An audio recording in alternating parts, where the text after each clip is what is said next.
This Srinivas conference will has now be told you my recorded. name. My name is Dixon. So I'm in healthcare industry for the past 10 years, working on specifically healthcare HL7 integrations, implementing interfaces using HL7 as a standard. So we know about HL7 and I mean you might have heard more about HL7, but there are also other standards in within healthcare industry like X12 for EDI exchange, and there are other standards like CCDA, which is to exchange clinical documents between two different systems altogether. So I worked on all of these kinds of interfaces, but this course would be mainly on giving an introduction about HL7 and where it comes into play, how that is used. And this will also cover how integrations are performed using HL7 as standard between two applications. So we will get a little deeper into that through this session. So I have been working on all of these things, and uh, and yeah, that's all pretty much about me. Any any questions you specifically want to? So as you said, you just want to go through the HL7 course just to add to your resume. So I want to understand, is it just HL7 or have you heard anything about integrations using HL7 as standard? Or did you try to explore on what kind of jobs we have on HL7? Actually, I was reading through the Google and I'm Hmm. completely new to this field and my course is yet to start. This course will start around July first week, I think. So, the random shadow reading was there from my side, but Hmm. this complete or wholesome knowledge is not there for me. Okay. So I went through their site, HL7.com, I think. Hmm. And since they were providing a course like some what a fundamental course on HL7 or something. It was just information like what all things we need to study in this and Hmm. what all things are going to be covered. What uh, confront a project involving interpersonally among disjoint healthcare information, then read about healthcare standards, HL7, and then read and write V2X version. I don't know what is this. Read and write CDA and R2 documents, then Hmm. identify FHIR at specifications and resources. All these things were mentioned actually. In my college also, when I went and asked for this HL7 certification assistance, they Hmm. said these things need to be covered when you're going to enroll for a course. Hmm. And later you can go for a certification for that, which I need to pay extra. Right. So these are the things which I have done my homework in. Okay. Okay. All right. So yeah. So in this session, as I said, we'll cover the basics of what is HL7 and how it is used. And as you have read, yes, there is a lot of things that you have to complete before you want to get certified. Um, Mm. so it is a whole level of standard, or so to make it easy, you can say that it's a kind of language through which Mm. systems talk with each other in healthcare industry. So I will take you through this session. We will go through various things like where do you hear this term more and more, and So where does one this come thing in? to say, Yeah. when I went to the certification menu, they were showing Mm, different options for that. HL7 version 2, V2 mm, 2.8, and then version 3, V3 RIM 2.36, then HL7 mm, clinical document architecture, mm, HL7 HIR, that R4 proficiency certificate. See, as a beginner, which one, like if I go for the certification, which one I need to opt? Because I was looking to get into a job which deals with EHR and EMR, Mm, like mhm. dealing with Epic softwares, or a back-end Mhm. job will be there for the administrators. Right. But just So right uh, now, currently in the market, the vastly used standard is 2.7, 2.5, 2.3, which is why you see there as 2.x, which means various versions of yeah, V2.x, which means it is 2.3, 2.5, 2.7. So okay, but there are various 2.3 is versions. actually going in V3. I don't know what is the difference between these things. V3 is totally different architecture. V2 and Okay. V3, there is a lot of difference. So the way the message looks in V3 is totally different from what we have in V2. Okay. But right now, V2 is vastly used than V3 because of various reasons like complications in V3, understandability in V3. It is not hugely accepted by the by many of the people to go ahead and implement within the healthcare applications, Mhm. and most of the people still follow 2.7, 2.5 and all. So I'll give you a brief history of how various versions of HL7 started as well. So can you see my screen, by the way? Yes, yes, yes. All right. So as I said, by the end of this session, you will get to know where you hear this term a lot. I think you have already done some research, but we'll go through that, and we'll go through the regular hospital workflow, and we'll see what is HL7, why we need HL7, how the name HL7 has been emerged, and what is an interface.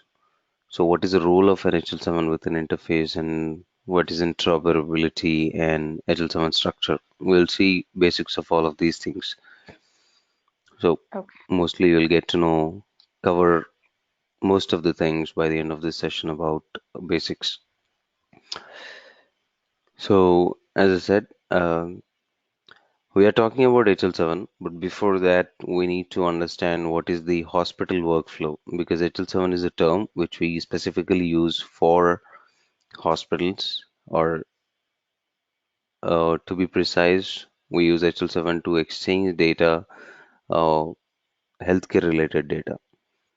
So, how healthcare related data is exchanged in the form of HL7, that we will go through once you understand the architecture of HL7. But for now, just as you have done the research, it's always used only in the healthcare industry, not in any other uh, industry out there. And I just have a bad throat, Aditi. So if you have any disturbance, just let me know, okay? It's perfectly okay. So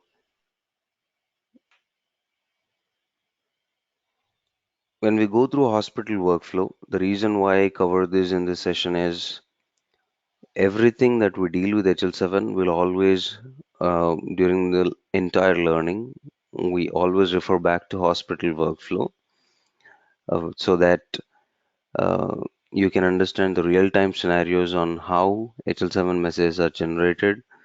And this always acts as the entire workflow always acts as a blueprint for the events that we discuss, or for the things that we discuss about HL7 architecture, messages, what is the content of the message, and all of these things. So to understand that, we need to basically understand the workflow of a hospital, of how hospital works.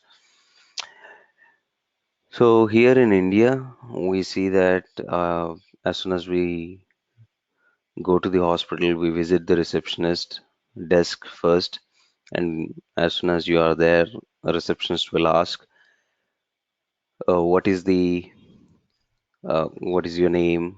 Are you visiting for the first time? What is your address? And what is your basic details and phone number and address and all of those things. So they capture that information, and they will give you a file, right? They will just take a printout and they will give you a file, and you have to carry that file to the doctor, and then they will ask you whether you need an appointment and with which doctor you need an appointment for. And once that is taken, you will be given a file with doctor's details and all of those things, and you carry that to the doctor's cabin, and you get in touch with the doctor and get diagnosed with whatever problem we have. And in case if there are any tests that have to be performed, then doctor will write those x-rays or blood tests or urine test or whatever. And then we go to the lab to get those tests done, and then we'll get back to the doctor again. And once we get back to the doctor, and once we get back to the doctor, he will perform the final diagnosis based on the test reports that we had. And they will see, and he will see what is the final diagnosis, and he will prescribe whatever medicines he has to. Followed by, then we will visit the receptionist back again and pay the amount that we have to, and then we leave the hospital. This is the regular hospital flow that we see here in India and pretty much anywhere in the world. But the point here is, in India we keep carrying files and we see that everything is maintained using hard papers.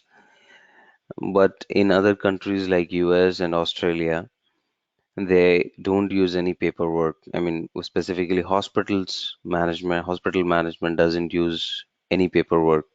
They have the entire thing flowing through electronically, which means they have data entering into the systems. Like the receptionist, when you visit the receptionist, they will enter your entire data into the system and register your information. So the information that they collect initially when you visit the hospital, like your first name, last name, your date of birth, your gender, and in case if you have SSN or your Aadhaar number, and all of these things will be entered into the system. And there is a software which the receptionist uses in order to go ahead and enter this entire information into the system, and that software is called as a PM software. Okay, PM is nothing but the practice management. And once this information is entered into this system, then they will ask you for which doctor you need an appointment for, and they will schedule an appointment within that software, within that PM software, and then they will send you to the hospital provider desk. So at the provider desk, there will be another software which is called as EHR, which is nothing but EHR or EMR, electronic health record or electronic medical record. So in that, doctor will receive the appointment from the receptionist that has been scheduled before. And using that appointment, doctor will go ahead and enter the entire clinical information about the patient into the EHR or EMR software. And then he will place an order through the very same system, which is EHR. And then order in the sense he will place it an order to perform some lab tests, as I said, like uh, blood test or urine test or X-ray or whatever. And they will send those orders electronically through the systems to the lab, and lab will send the results back to the provider. And once the provider diagnoses everything, then later they will go ahead and send the charge related information. Provider as well as the labs will send the charge related information back to the receptionist, and patient will go back to the receptionist desk and will pay the entire amount that has to be paid and will leave the organization or leave the hospital. So here we go ahead and pay, but if we have insurances, then we just provide the insurance details beforehand when we are registering our demographic information at the first place when we visited the receptionist for the first time. So if we have insurance, then Um, if patient has the insurance, then they wouldn't need to go out and pay anything, because hospital management will go out and raise a claim with the insurance company, and they will get the information, insurance, they'll get their amount from the insurance company to the hospital. So that is the usual workflow. So down the line, we'll be referring back to this workflow many times. So do you have any questions on the workflow as of now? No, it's clear. Okay, great. All right. So now we'll talk about HL7. So as I said, there is an application at the receptionist desk which is called as a practice management application. You see that you have this software, uh, as you said, Epic is an EMR EHR software. In the same way, there is a software called as practice management, which will be used by the hospitals to enter demographic information like name, gender, and all of these things, and also to manage the hospital, to schedule appointments of the doctors, and also to raise claims. So these are the three main functions of a practice management application. As the name itself indicates, it is used to manage the entire hospital. Practice in the sense hospital. We refer hospitals as practice in the healthcare industry. So that is called as practice management software. And the second software that you see here is an electronic health record, which is a clinical software where entire clinical data of a patient is entered and that is stored. And this software mainly resides at the doctor's desk, and receptionists will not have access to EHR because there will be a lot of clinical data pertaining to the patient. So receptionists will not have access to the EHR. Only doctors and nurses will have access to EHR so that they can enter the entire clinical data of a patient, whoever is visiting. So what happens is, whenever you enter the data into the practice management system software, it will have its own database. And what is the database? Database is nothing but a storehouse where the entire data of a patient is stored whenever they are entering the information in the front end. So using the practice management application, we see it on the front end, and they enter entire data, patient data, demographic data. And at the back end, this application is just a window kind of thing, which is used to push or store the data into the database. Okay. So whatever application you see, mobile app, whether it may be mobile app or whether it might be a desktop app or whether it's a website, everything out there in the market or out there in the software industry will have its own database where the data is stored. Whatever you're seeing in the front end in the application, for example, your email, that is just an application. And for example, if you look at Gmail, you are seeing that there are a lot of emails in your Gmail. But where the actual information is being fetched from is from a database which is stored, which where the information is stored. So database is nothing but a storehouse where the data is stored, and the application is nothing but a window using which you will access the database and view the information on your screen. So practice management system has its own database, and electronic health record has its own database. And when you send the lab orders to any laboratory, even people will have their own application to manage their own lab. And when they receive orders from doctors, they will store that information within a database. So as we see here, we have three different databases altogether. So I told you in the first module, we have seen that as soon as data is registered in the practice management system, it has to flow through the practice management system to the electronic health record. So what is the necessity of that? if the data doesn't flow to the EHR, then there is then how will the doctor get to know that there is an appointment or there is a patient who is visiting our hospital? For example, if the patient is visiting now, we'll go back to the hospital workflow. Now, patient visits the hospital, visits the receptionist, and let us assume that there is no data flow from PM to EHR. Patient visits the hospital and he's sitting at the reception, just waiting for his turn. And when you look at doctor's desk, as there is no data flow from PM to EHR, doctor will not get to know what are the appointments he has, and doctor will not get to know who are the patients because there is no information at all in the EHR as there is no data flow at all. So, whenever a patient is registered in the practice management system software, that data has to flow from practice management software to electronic health record, and that information has to be stored in the database of electronic health record. As you see here, data which is stored in this practice management has to be stored in data which is data has to be stored in the database of electronic health record. So data must flow from this database to this database here.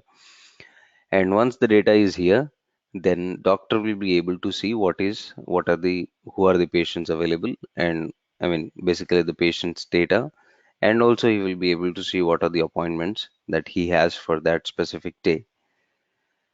So in order for this to happen,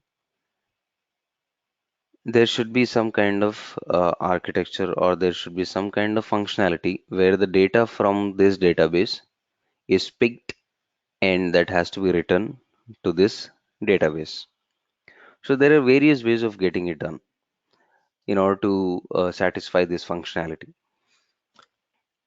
So once what one can do is, anyone who is in the healthcare, what they can do is they can just extract the data from this, from the first database, which is practice management database, and understand and understand what is the architecture of electronic health record database, and then they can write or they can insert the data into electronic health records database once they understand the architecture. Okay, so this raises the requirement for the implementation engineer or the person who is trying to write a software or a code. They have to understand the architecture of PM database, and they also have to understand the architecture of EHR database as well, so that they can extract the data as soon as a patient is registered in the PM system. They have to extract the data and they can send it over to the EHR and then insert the data into the database of the EHR. Now, same methodology works on the other side as well, where if they want to send the data to the lab system and insert it there, then they have to understand the lab architecture as well. Okay, so let's take one simple example here. Say, for example, we have a person in US who understands only English, and we have a person in India who can understand only Hindi, and we have a person from China who can understand only Chinese. In case if these three people have to discuss with each other or understand, or basically, in case if there is some sort of meeting that these three people are holding with each other, they don't understand each other, obviously. If the US guy has to communicate with Indian, then the US guy has to understand Hindi as well as English. And as well as the Indian guy has to understand Hindi,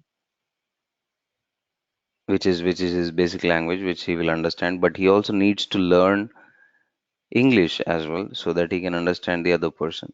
And in case the Indian guy want to communicate both with Chinese guy as well as US guy, then he has to learn both English as well as Chinese.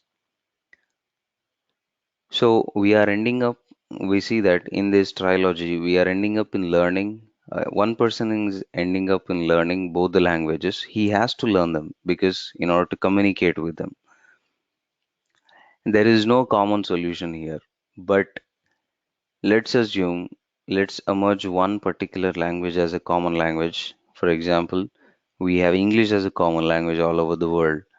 And if English is learned by Indian and the Chinese guy, then there is all of them do not need to learn other languages at all because there is one common language using which they three are communicating with, the three will be communicating with each other. Okay. So in the same way, in the healthcare industry, if you want to exchange the data between these two systems, PM and EHR, you just have to initial phases would be to understand the database architectures of both the systems that are trying to exchange the data and then insert the data. That is a tedious process. Say for example, now we are seeing here that we have only two systems which will be talking to each other. When I say talking, which will be sending data or exchanging data between each other. But what if we have 10 different EHR systems which are trying to exchange the data with one PM system? In those cases, the implementation engineer who is trying to extract the data from PM and send it to the EHR and insert there has to understand the architectures of all of those 10 different databases, which is a very tedious thing. Sorry, which is a very tedious thing. And the implementation engineer needs to understand the architecture of all 10 different EHRs, which is a time consuming process. And once they understand that, then inserting the data and all of those things again, it's a time consuming process. So to avoid this, all of these things, they have come up with one common standard language, which is called as HL7. So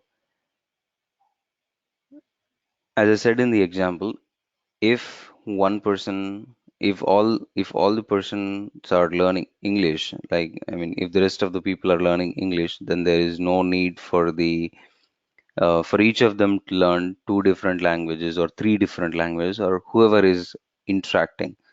If everyone is aware of one common language, then they don't need to learn other languages. Same principle applies here. If each of these systems can convert the data into HL7, then there is no need for this person who is implementing the interface to understand or who is trying to exchange data with EHR to understand the architecture of EHR database altogether. So in that way, HL7 acts as a common language of communication or common standard of communication between the healthcare systems where they extract the data from the PM and then convert that data into HL7 standard or HL7 message and then send that over to EHR.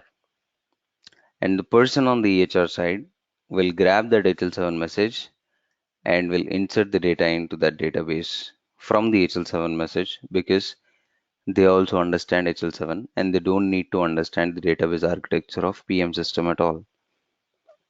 So in that way, HL7 has come into the play in the healthcare industry where it emerged as a common standard which every healthcare system understands and they communicate with each other using the HL7 messages instead of common instead of common database exchanges of the regular messages or through APIs or through web services and all, where they have their own specific languages. So pushing all of them aside, they have come up with one single standard and they have made it as a standard so that this HL7 can be used by everyone in the industry and exchange the data between two different applications using HL7 as a common language or common standard.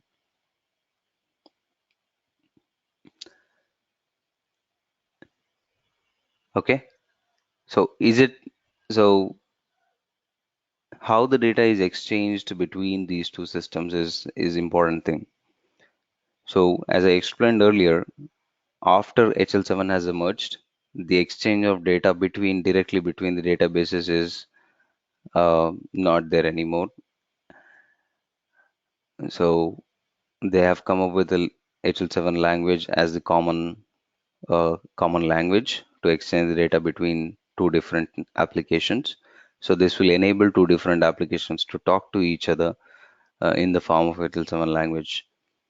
So an interface is nothing but a bridge through which the data flows from one system to the another. So as you see here, there is a bridge between PM and EHR, and in this bridge, data is exchanged in the form of HL7. So this bridge is nothing but an interface. Okay. So to summarize, HL7 is nothing but a common language which has been designed so that everyone who is trying to send data to another system or receive data from another system is extracting the data and converting that data to HL7 and sending it over whenever they are sending it. And whoever is receiving it, they receive the HL7 and import that data into the database. So in this way, exchange becomes easy between two different systems altogether, as there is only one common language, and the sender or the receiver don't need to understand the architecture of the other database altogether. And this exchange of HL7 messages is done through a channel or done through a bridge. And that bridge, which will enable the connection between two different applications, is called an interface. And data will flow through this interface from one system to the another system. Okay. Any questions about HL7 here, Aditi? No, it's clear. Okay. So now, so let's see how when this emerged. So HL7 has emerged in the year 1987, where they have so the full form of HL7 is Health Level 7. We will see in a while how that name is given and why that name is given. So this is a non-profit development organization where they have um, the group of people formed an organization and they have written a standard, and they said that this will be the standard that has to be used to exchange the data between PM system, lab systems, and electronic health record systems. So this all started back in 1987, and as I said, it is HL7 is nothing but the language which is used by healthcare computers to talk to each other, and the name comes from Operation System Interconnect. I will show that to you in a while. And there are more than 28 countries who are using HL7, and even India. We are one of them who are using HL7, not as extensively as um, USA, Australia, and UK, but yes, there are hospitals in India which are using HL7 extensively, like Apollo. And AIMS is using HL7 extensively, and Continental Hospitals is using HL7 extensively to exchange the data between two different systems, like exchange of data between EHR and labs. And AIMS is also using EDI standards as well. So AIMS is way way ahead in all of these things. Other small hospitals are will in the future, in a very short period of time, I think they will go ahead and migrate, or they will start using HL7 as their medium of exchange, because without that paperwork will there will be a lot of paperwork, and uh, it will become very difficult to manage all of those things. So eventually, we are seeing now in today's world, we are seeing that hospitals are moving slowly to the electronic systems. We see that many hospitals have their own PM softwares, and many hospitals have their own EHR softwares as well. Slowly, We are in a transition phase, so there will be a lot of HL7 that will be used in our country in the future. So as we have seen here in the second step, the name comes from healthcare and the top level of the open system interconnect. So do you have any idea about open system interconnection? No. Okay, I'll just give you an overview, but there is a huge concept behind that. Open system interconnection is nothing but uh, so when you're seeing something in the front end in your application, for example, let's take Gmail as an example. Okay, so when you just type gmail.com and you open your emails, right? We know that we are browsing it through a uh, browsing it using a browser, and we are browsing through a website, and you are seeing your emails on the front end application that you're seeing in your on your screen, right? So when you're viewing this, you know that you have emails which you are viewing, but these emails are not on your laptop, right? These emails are somewhere within the internet, and these emails are stored in a database which is with the Google data center, and this is not in your laptop or in your desktop. This is not physically stored here. You are just typing google.gmail.com and you are able to see that, which means data is being data is traveling from Google database to your laptop, and you are viewing that in an application which is a browser, and you are able to see whatever emails you have. How this is happening? Whole point is how this is happening, how the software, I mean, how the thing that you can see on the screen, which you cannot touch, is physically traveling through the wires and to the server, which is somewhere out there in the internet world, and it is showing that to you on the front end. So there is a conversion of, not conversion, I would say there is transition of the software or the uh, soft copy which you're seeing on the front end to the hard copy which is going through your hardware of the internet cable that you connect to your laptop, and that is traveling through that wire and reaching the Google database which is out there in the internet. So there is a transition of the information that you're seeing from the soft copy through the hardwire that you have connected to your laptop. So there are 7 stages when this soft copy that you are viewing on the screen translates to the hard copy or the translates to the hardware which you connect to your laptop. And once those 7 stages are crossed, data will travel using through that wire. And on the other side, again on the database side, when the data reaches the database, on the database side, there are again 7 more layers, the same 7 layers that you're seeing here, using which the data will be translated back to the soft copy and that will be stored in the database. Okay, so these 7 layers play the major role. So first, application layer is nothing but the application that you're seeing in the front end. For example, as I said, Gmail, the Gmail that you see is the application layer. And the second layer is the presentation layer, which will present the data to the application.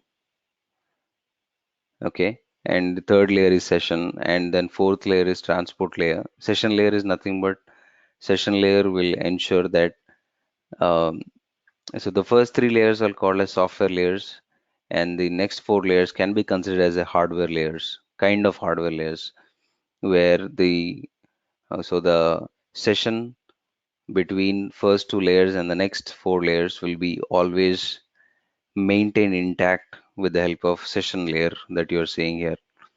And then you have transport layer, and then you have network layer, data link layer, physical layer. Each of these layers have their own explanations. Probably you can go ahead and research through Wikipedia, or there are many documents which will explain you how each of these layers work.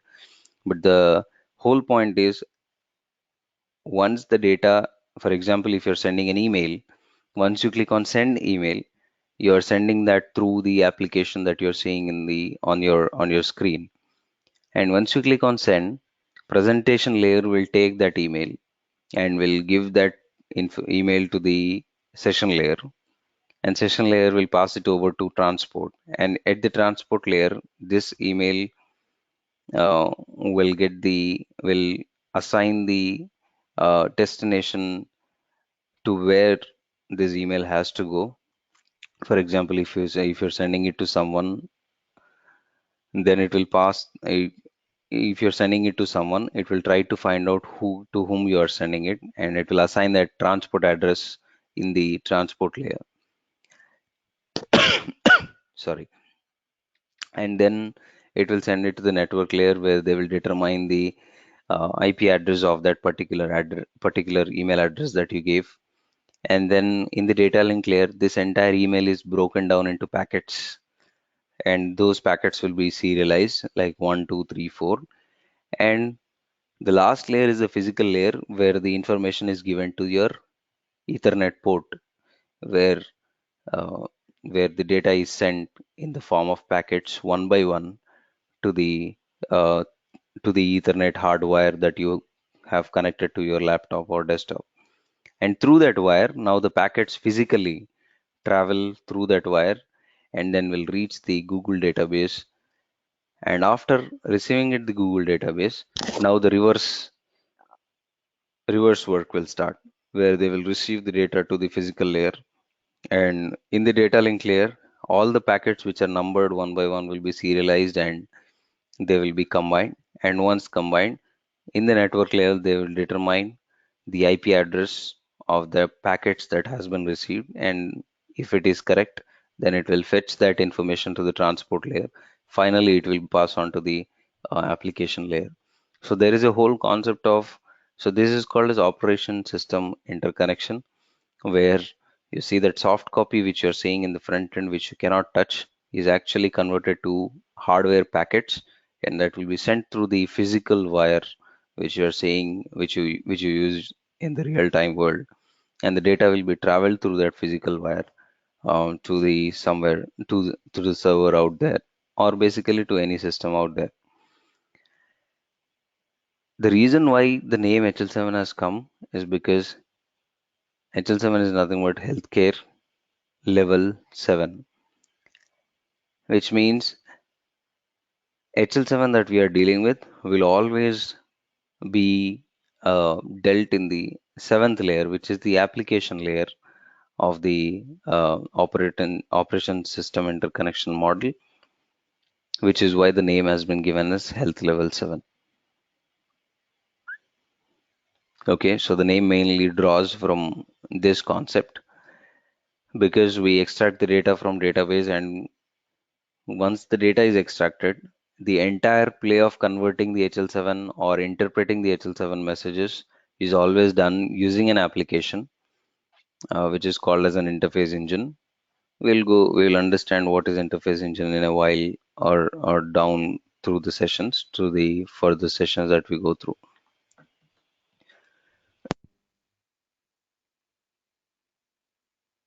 So this is how the name HL7 has come into picture. So let's look at an overview of HL7. Like any other HL7 language, it has its own grammar and syntax. So once I show you a message, I will explain what is the grammar and syntax that it has. So V2.3, which is nothing but version 2.3, has its own 12 chapters and 5 appendices. So uh, and there are more than 50 data types in HL7, and we will cover most of them.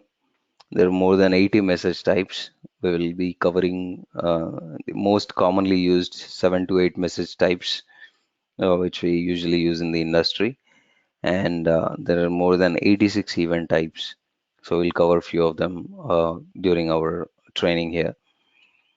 And to look at the history of HL7, so 2.3 has the initial phases, first version of HL7 started back in 1987, but the standard has more widely accepted between in the industry in 1997 when they quoted version 2.3.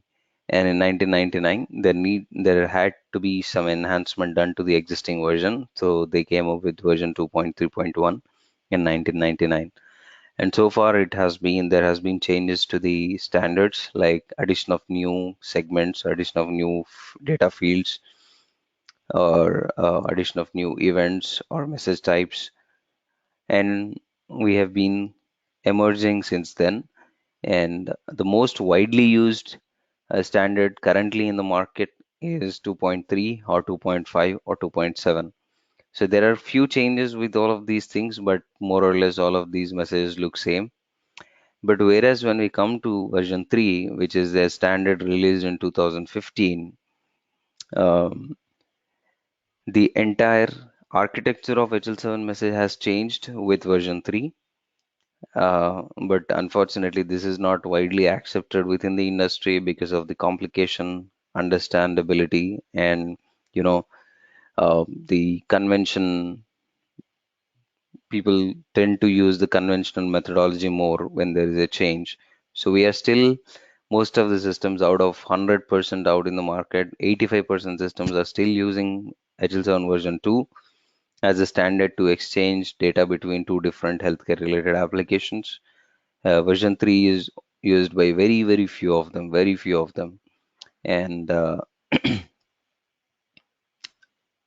and then came the newer latest standard of version, which is called as FHIR.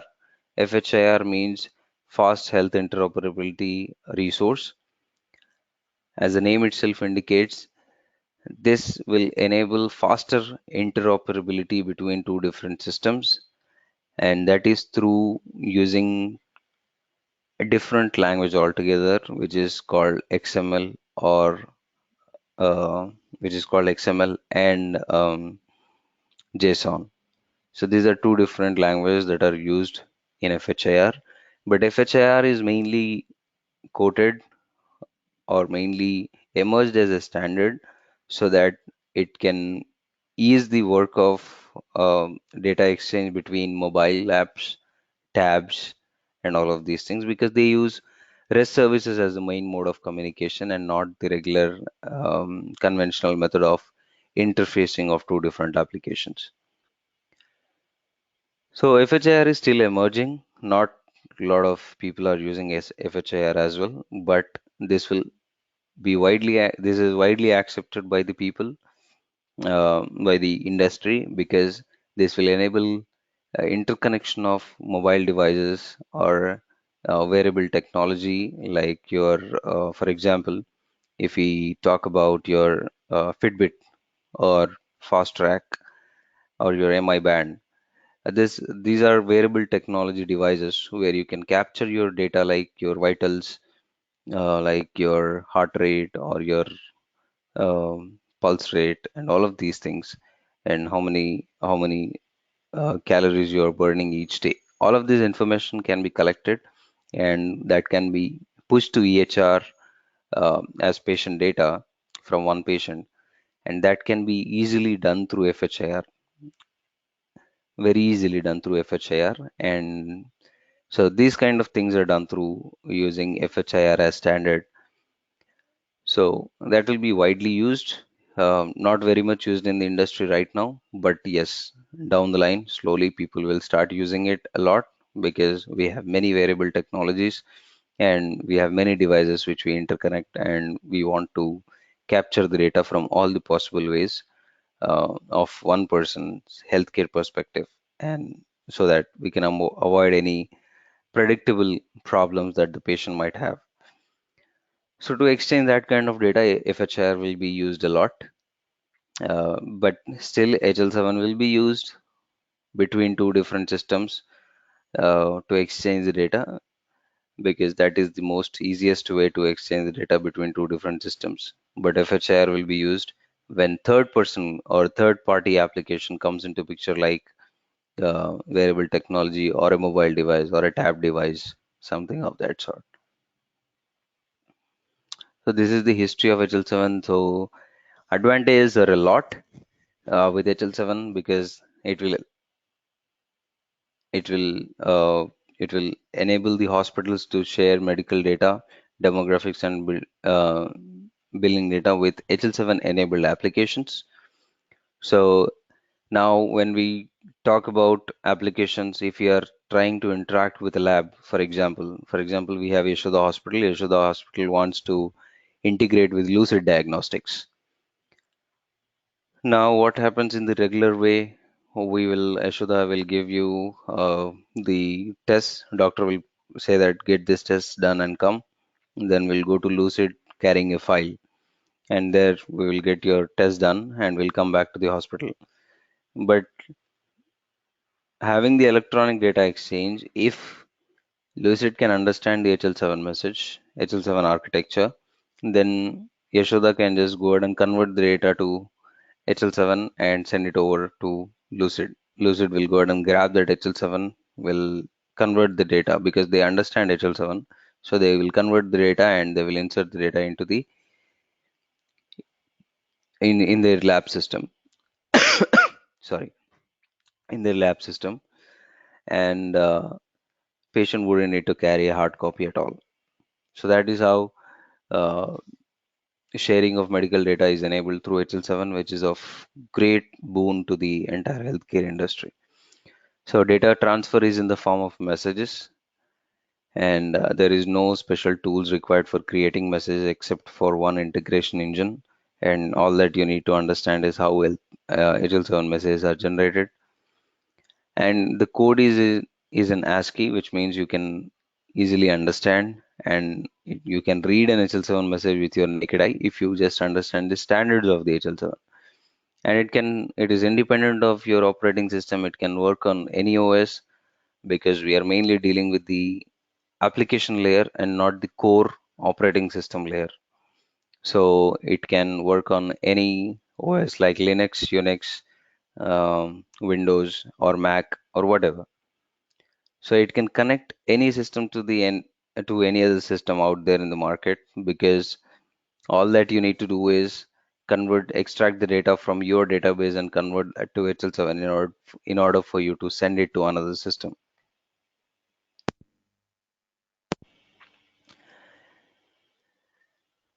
And it also has access to the overseas market, which means nothing but down the line, once the entire healthcare data is becomes an integrated console, you can keep exchanging the data between two different states, like the US does right now.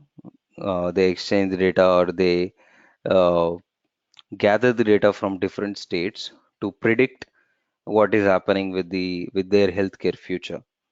So that is how HL7 help you to form an integrated network of healthcare of one nation. So whole point, we are talking more about a lot about HL7 and standards, and we are saying that this has been a standard. But why do we need a standard? So standard will enable the people to, or the engineers who are trying to exchange data between two different applications, uh, to just convert the data to that particular standard and don't need to understand the architecture of the other side's database. For example, as I said, when we are exchanging data between PM and EHR, in order to send the data to HR, you have to understand the HR's architecture before HL7. But after HL7, you just need to convert the data to HL7 and then send it to the destination system. And the person on the other side, on the HR side, will grab the data and they will insert the data into their database. Okay. And it will enable for the larger accessibility to larger subset of data. And having HL7 or having electronic exchange will help you to have quicker insurance claims, and apps can talk to each other, and there is greater safety for patient because they don't need to carry hard copies, and data is always electronical, and data will be stored safely within the hospital administration, and there is a lot of quality, and the market usually grows bigger with HL7. So just give me 1 second here, okay, Aditi? So do you have any questions so far? No, so far it's okay. I'm able to understand. Okay, just give me 1 second, okay? I'll be Okay. back in a minute.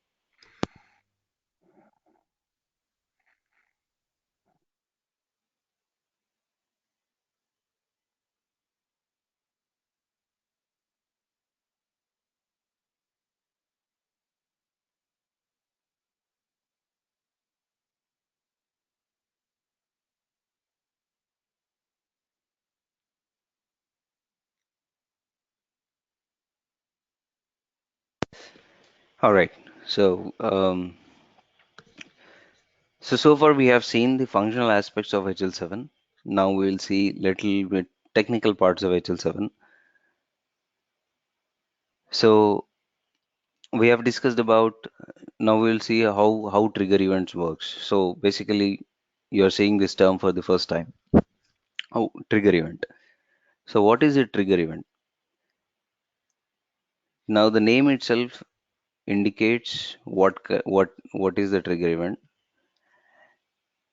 So we are seeing that the formal definition of a trigger event is nothing but an event in the real time world will enable the data to flow from one system, will generate the requirement of data to flow from one system to the another system. And that real time event, which is happening in the real time world, is called as a trigger event. So if you don't, so if it- to see it, it's a little bit difficult to understand if you look at the formal definition. But if you understand what is the concept behind it, then you will understand the definition very easily. Whatever is happening in the hospital workflow that we have discussed in the beginning of the session, we saw that patient is getting registered, patient is getting an appointment done, and then patient visiting the doctor, and there are various things that will be done at the doctor's desk. So this entire workflow of the hospital is basically having various events that are taking place in the real time. For example, patient visiting the receptionist and providing his information like date of birth, gender, SSN, and their insurance information and all of these things. Basically, the demographic information is captured. This is an event. Okay. Now, once that information is captured, then the receptionist will ask the patient which doctor you want to meet. Are you here for the first time, or what are the uh, do you want to meet any specific doctor? So based on the information given by the patient, they will schedule an appointment. So scheduling appointment is another event. Now patient visits the hospital, visits the doctor's desk, and doctor is trying to determine what problem the patient has. And he says that we cannot determine just by looking at you. We need to get few tests done. So he will write some tests, and he will send those test information to the laboratory. So sending test information or orders lab test to the lab is another event again. And the next event would be uh, lab sending the results back to the patient, back to the hospital. That is another event again. So as we are seeing here, the entire workflow of hospital is all about events that are happening in the real-time world. Now the second part. So these events are happening, and these events are generating the requirement for the data to flow from one system to the other. So if we go through these events one by one, patient got registered at the hospital desk. That is one event. And this event has generated the requirement of the demographic data information to flow from the PM system to the HR system. So that doctor can understand who is the patient, what is the patient name, what is his history, he what is his name and what is his age, and all of those things can be understood by the doctor. So this is a real-time requirement which generated the data flow, or real-time event which generated the data flow from PM system to the HR system, and this is called a trigger event. Okay. Now if you look at the uh, definition, it says that the standard is returned from the assumption that an event in the real world, like demographic data capturing, appointment scheduling, all of these events of real world of healthcare, creates the need for the data to flow from PM system to HR system. So these events which are happening in the real time world, which are the triggering the data flow from one system to the another system, is called as a trigger event. Okay, so here it's explaining the example that we discussed just now. So the trigger event: a patient is admitted may cause the need for the data about that patient to be sent to number of systems like EHR system or the lab system, etc. So another event, which is nothing but observation, which is just placing an order, CBC, for the patient is available. This may cause the need for the data flow from EHR system to the lab system. So in this way, entire hospital is broken down into events, and all of these events will generate the necessity of data flow from one system to the another system. So that is called as trigger events, and HL7 drives on this methodology. How HL7 is driving on this methodology, that we'll see after a while. So as I said, patient visits the hospital. This is just a representation of the events that we discussed just now. He will get this patient gets the registration done, and then get the appointment scheduled, and then has the labs. And once the labs are done, the final charge related transaction will be done. And in case if there are any pharmacies or insurance related events that might take place after patient leaves the hospital. Okay, now let's look at anatomy of a message. Before that, I will just ask you one quick question. So, as soon as let's take an example of real-time scenario. If there, so you are staying at your, are you staying at your home? So if you're staying at your home, as soon as there is a power cut, what is the first thing that you do? uh, see for a backup. Right. So, what is the usual backup that we have? Hello. Yeah. So what is the usual backup that we have? What is the first thing that we do? Yeah, see for a Hello, can backup. you hear me? Yeah, I can hear you. Can you hear me? Aditi, can you hear me? Hello, yes, yes, now it's okay. Yeah. Now if we have an inverter, that's well and good. Uh-huh. Otherwise, we go for a manual, if it's a case of night means we will go for a emergency or a candle or something. Right. So you go for a candle or a torchlight. But the Yeah. point is, you are in your you are in a place where you don't have a candle. So how do you navigate? What do you do? How do you basically what I'm trying to say is, um, even you cannot see, but you will reach the point where the candle is, right? Yeah. because usually in our house we always know We where we keep the candle. calculation. We don't have to what we don't need in case of this. It's not a new place for us, no. So we can reach. We know where the things are. It is easy for us to reach and Right. or We don't reach need and to have light and all of those in kitchen yeah. or some other place, but we know the place. That is the whole point that I'm trying to refer to. We Okay. know where we are, even where we are placing the candle. There is a dedicated place for the candle in house, in anyone's house to be precise.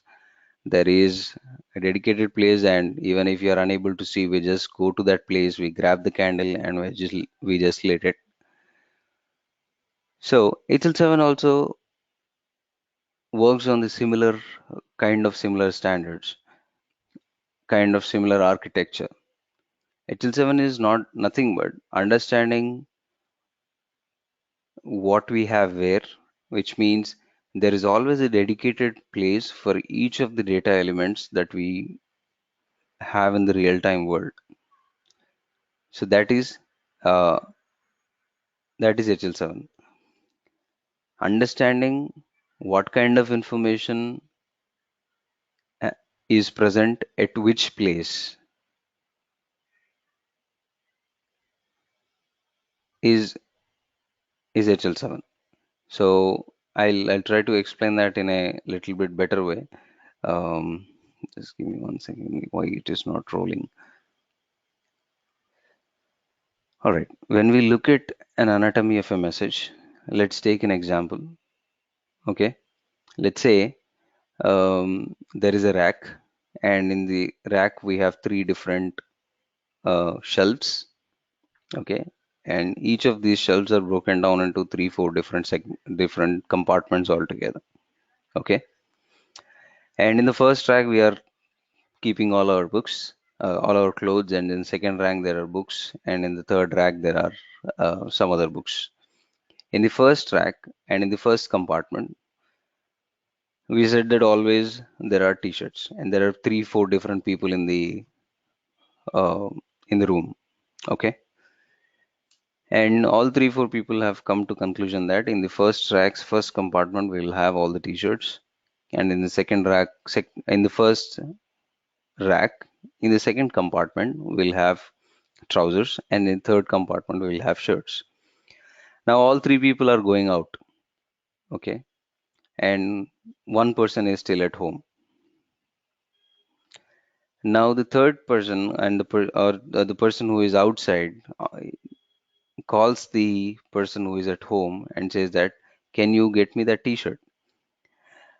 Now the person who is at home will just go ahead, access the first rack, and I will access and will check in the first compartment to see if the t-shirt that the person is referring to is present here or not. Now, when the communication is happening between these two people, if you observe, the second person who is outside the house is calling the first person who is still in the house and is telling that he told that just get me the t-shirt, but he did not tell the location of where the t-shirt is specifically. But the second person or the first person who is at home is still able to reach there and see if that particular t-shirt is present or not. How? Because all three of them or everyone in house is aware where they are uh, having t-shirts and where they are having these trousers and where they are having these shirts. So they don't need to be informed each and every time where that particular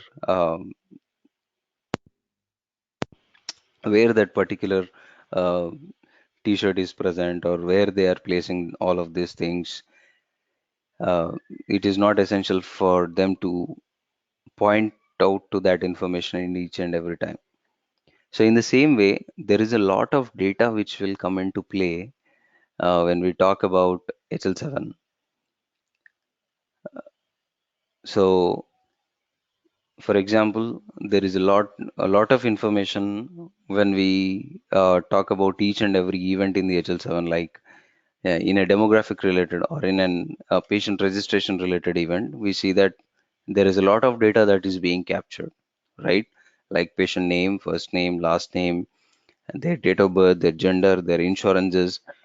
So there is a lot of data, and each of every data element that we are talking about will have a dedicated placeholder in an HL7 message.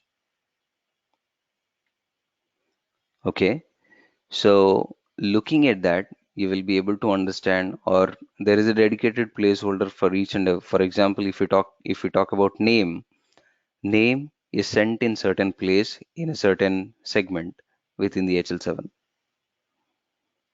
Okay, so we will look at the actual anatomy of a message. So each HL7 message has segments.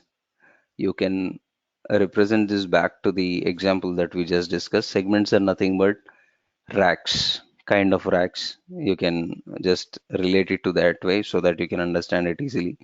Each segment is kind of a rack, and each segment will have a field. Fields are nothing but compartments. Okay, and each field will have components, and each component will have subcomponents. So for now, to understand the very high level overview, just understand that there is a message, and each message will have segment, and each segment is again divided into compartments which are called as fields. Okay, so let's look at a message. If there is a message, there will be many compartments in a message, which means there will be not compartments, there will be many racks in a message, which means each rack is called as a segment, and each segment will have many number of fields, which means each rack will have many compartments, and each field will hold specific data type. In the previous example that we discussed, we saw that first rack is always dedicated for t-shirts, second rack is dedicated for trousers, second compartment is dedicated for trousers, and third is for shirts. It is always a rule that first compartment should have t-shirt, second should have trousers. They cannot change it. In the same way, HL7 standards says that first field should have certain type of data element or data. Second field should have certain data. Third field should have certain data, but this data shouldn't be changed. For example, if we talk about patient name is always sent in the fifth field of a segment, of a PID segment. So don't worry about what PID and all of that is. But basically, let's consider one segment, first segment here, as you're seeing on the screen. In the first segment, third field will always hold patient ID, using which the patient will be identified. Okay, and each and every time, whenever an HL7, wherever you see HL7 in the world, the third field will have the patient ID only. It will not have any other data element, and it is not supposed to have any other data element. Okay, and fifth field will have a name, seventh field will have a date of birth. So in this way, each and every data that we capture, each and every that data that we see in the software in the front end will have dedicated placeholders within the HL7 message. So all of these placeholders will come combined together and will form one HL7 message. Okay, so each rack will have its own name. As we have seen in the earlier example, first rack will always hold clothes, second rack will hold books, third rack will hold something else. In the same way, each rack, which is nothing but each segment, will have its own name. And each segment, once it has its name, a name with that particular a name of that particular segment will have its own fields, and those fields will have its own data placeholders. So you'll understand it more easily once we look at one sample HL7 message. So as I said, message is nothing but combination of segments. Each segment will have fields, and each field will have components, and each component will again have subcomponents.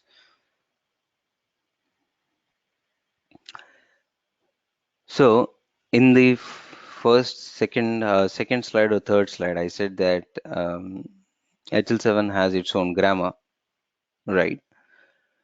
So these are the message. This is the grammar that we use in HL7, like in English, as we use comma, as we use full stop, we use hyphen. In the same way, HL7 standard has its own um, punctuations, I would say. Okay, so those are called as message delimiters. And segment terminator is nothing but each segment, which means nothing but each rack has to be terminated so that the second rack can start in an HL7 message, or the second segment can start in an HL7 message. So each segment is terminated with the help of CR. CR is nothing but kind of a full stop where they said that first sentence or first segment is done. Then the next sentence starts, which is nothing but the second sentence. Okay. And within the sentence, you will see that in an English language, for example, if you look at a sentence here, terminates a segment record, each word is separated with the help of a space, right? In the same way, each field is separated with the help of a field separator, which is a pipe. Okay. And there is a component separator. Within pipe, we said that within pipe, we will see that there is a data element. For example, within the third compartment, which is nothing but with this third field, we see that there is a patient ID. Within the fifth field, we see that patient name. So the patient name again has two components, first name and last name. So these two components has also to be separated, and that is done using the help of component separator, which is the caret, CARET. This is called as caret. And then components are again separated in case if there is a need, and that is separated with the help of ampersand. And then there is a repetition separator. So I will explain this once you understand the HL7 a little bit. Uh, so this is tilde. This symbol is called as tilde, and this is used as uh, inverted S, and this is called as a repetition separator. And there is an escape character which is backslash. I will explain this as well with the help of an example once we talk about HL7 messages.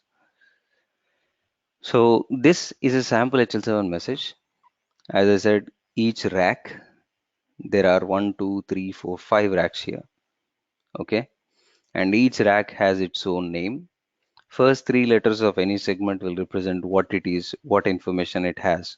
For example, if you look at first one, it is saying MSH. MSH is nothing but message segment header, and EVN is nothing but an event, and PID is nothing but patient identification. So to understand this in a high level, we will see patient identification. So patient identification, this is one entire segment. Sorry. So this is one entire segment, and this segment has many number of fields, which are nothing but compartments. So as you can see here, fields are separated with the help of pipe. Okay. First compartment is empty here. Second compartment has an ID. Third compartment also has an ID. Fourth is empty here, and fifth is the patient name, as we can see here. So this is how an HL7 message looks. So one HL7 message has many segments, and each segment is again divided into fields, and each field will have specific type of data held between it.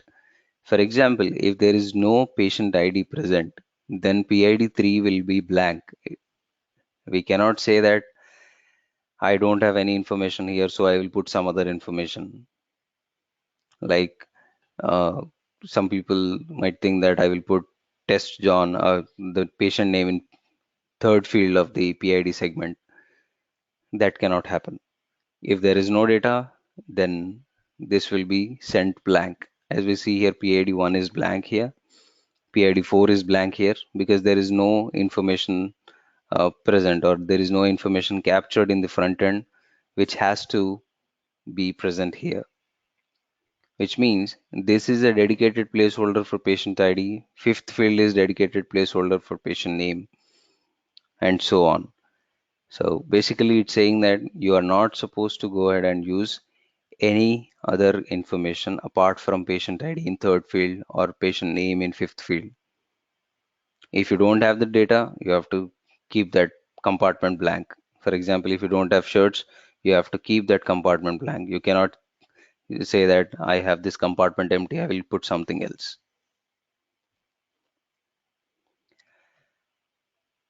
Okay, so this is the example of an HL7 message. Uh, so down the line, uh, if you are proceeding further, then we will discuss about what are the various segment names that we have, what are the various fields, what are the important fields of each and every segment, and we will also discuss about the events, HL7 events. Um, what are the various events that we come across? What are the different messages that will be generated for each and every event that is going to be there in the real-time world? So, in order for you to get certified, you have to understand all of these things, and there is a concept of data type. You have to understand the data types as well. So we'll be covering that all of them throughout this training session. So any questions you have, Aditi? So, once we are done with this course, will there'll be any further assistance given for the certification as well, like enrolling for this certification and some common centers will be there for the examination, I think. Right. Yeah. So what we'll do is, so as regard to answer your question, so certification can be done by yourself. Once you understand the concepts of HL7 data types, what are the data types, and all of those things, we'll provide you the material for 2.7. So you can get certified in 2.7. You can read through those materials. After the complete session, we will share the material with you, and you The can 2.7 enroll is the yourself. latest one, right? Sorry? 2.7 is the Yeah, latest version, I yeah, think. yeah, right. So we'll let you know what are the chapters that you need to read, you need to go through, and we will cover most of the things from those chapters that you have to prepare for certification. Okay. Will it be But difficult for a person who is completely new to this field actually, once before we go for the certification, any hands-on training is needed or experience, industry level experience, or it no, is not needed. like marking up the things and just entering the concept? No, no, not needed. Experience is not needed because it is Yeah. all about memorizing and understanding what are the segments that you have, what are the trigger events that you have, and Okay. you just need to understand that there is hospital has a workflow, and it runs based on events, and how those events are handled in the form of HL7 message is all that you need to understand. Okay.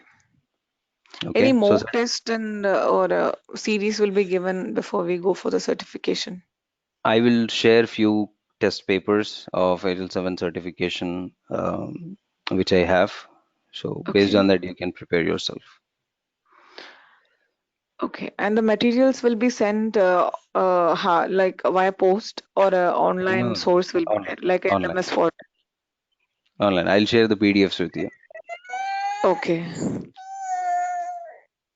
Okay. Okay. So exams are Like, not held. Exams are held what's the at the course center. duration, sir?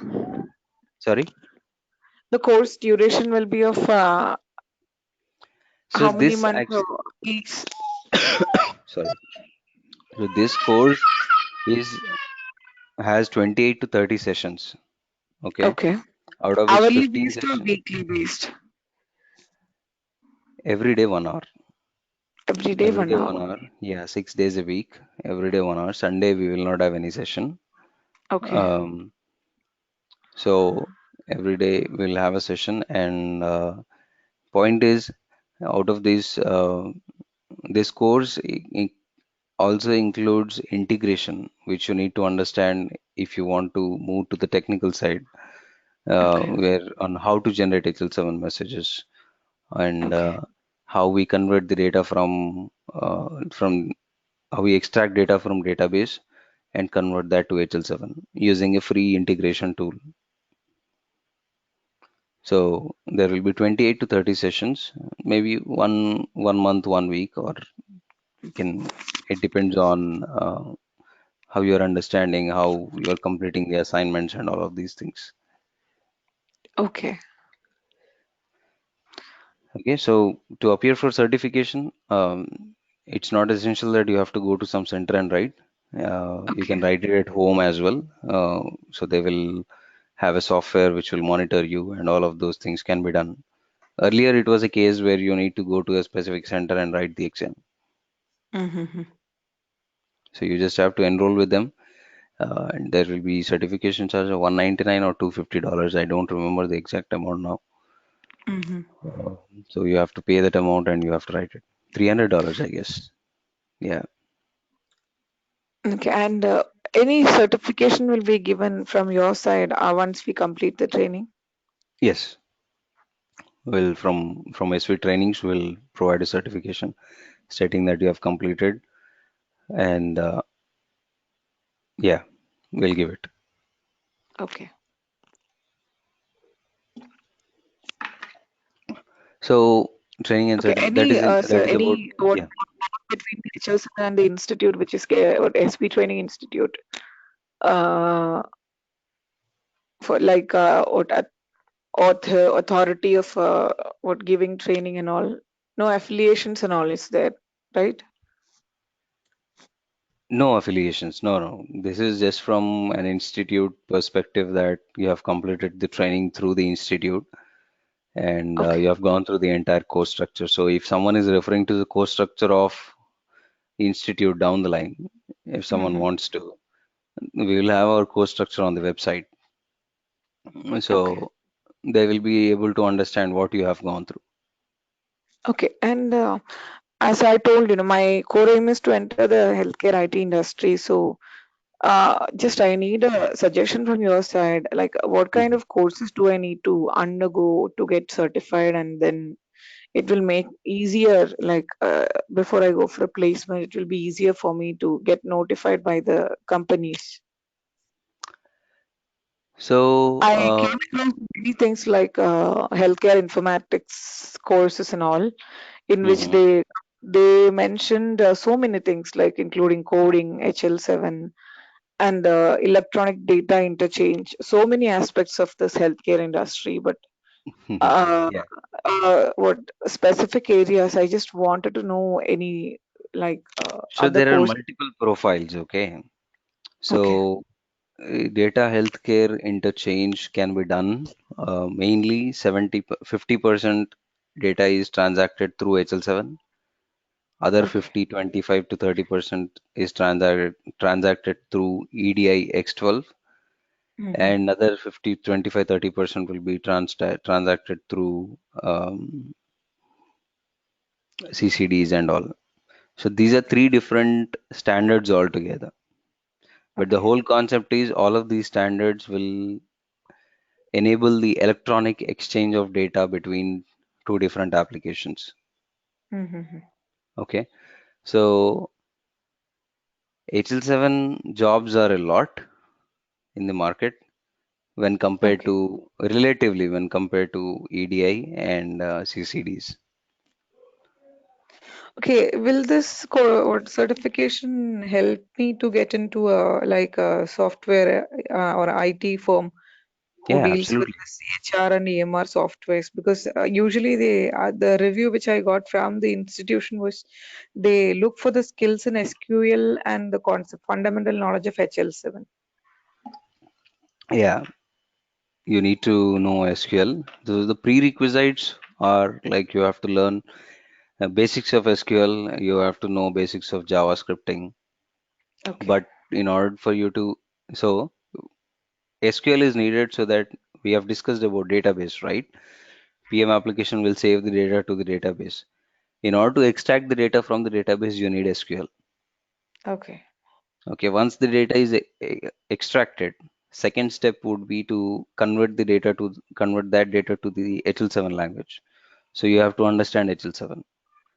And in Okay. order for you to convert the data to HL7, you also need to understand little bit of JavaScripting, but in today's integration tool, using today's integration tools, you don't need to much deeply understand, or at least for the basic part, for you to get a job.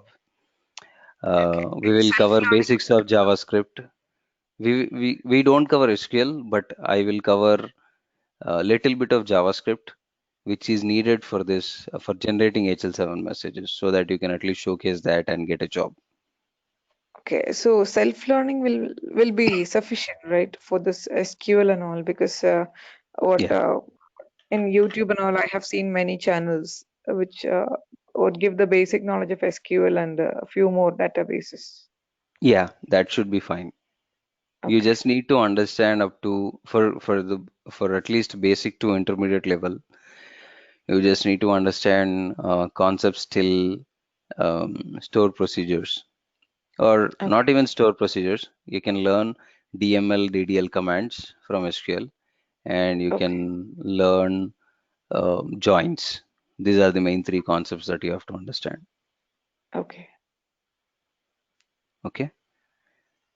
okay, So who can train in HL7?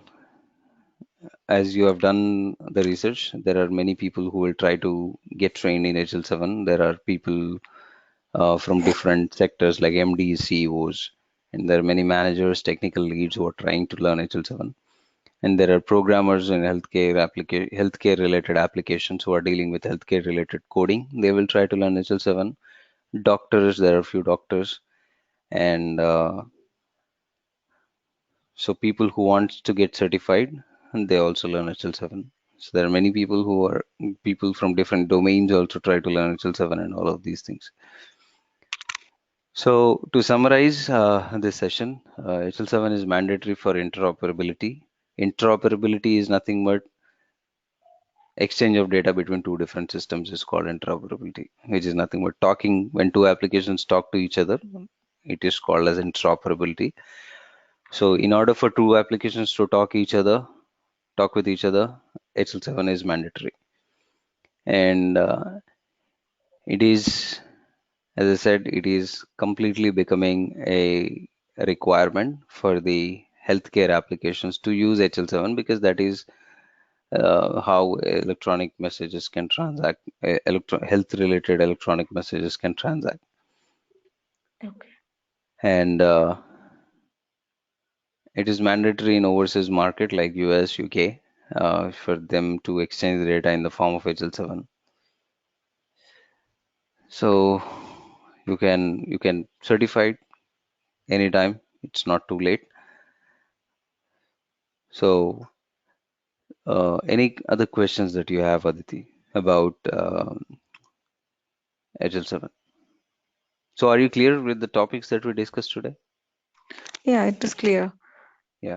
So first And session will be usually long, so that lots of homework before I would each enter to this no to before I enroll. Homework from my side is needed, so I'll just go through the topics whichever is provided in Google, right. and I see that myself I'm getting cleared with the doubts.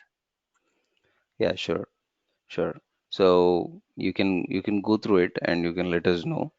Um, so there are other things. I think Mr.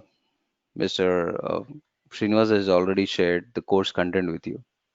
Did he? Yeah, he has mailed the things. Okay, you can see the rest of the things.